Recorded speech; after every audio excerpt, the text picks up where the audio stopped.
Yeah, I'm Ryan Pesch. I'm an extension educator with the University of Minnesota.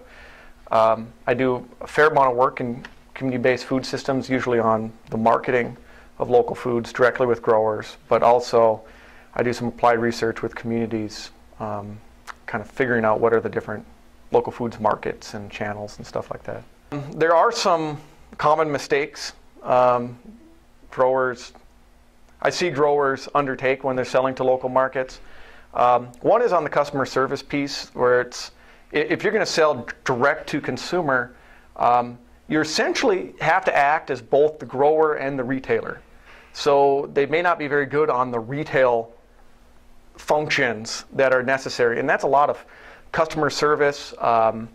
It's a lot of some of these logistics that are involved in selling retail. So there's going to be a lot of email or phone calls coming to your house, and how quickly are you going to respond to those emails? How quickly are you going to respond or return those phone calls?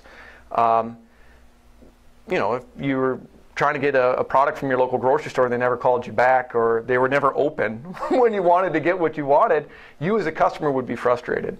So in the exact same way, you as a grower need to take those functions seriously, because otherwise you're just not going to carry on as a business, because people will go elsewhere to get what they need, to get the foods that they need.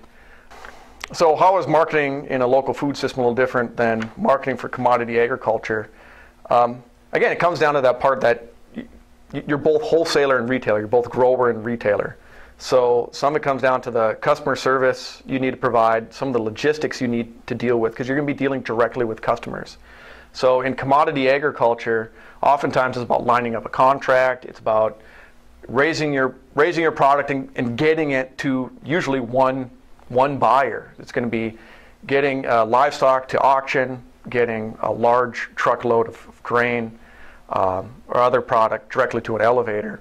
But in a local food system, marketing directly to customers, you need to take on a lot of those roles that are logistical. You're just selling product in a much smaller quantities, and in doing so, you need to be much more attuned to what those customers are looking for, and also be much more responsive in making sure that product is getting to that customer with a good delivery time, in good condition, and some of those things, as opposed to just one large amount.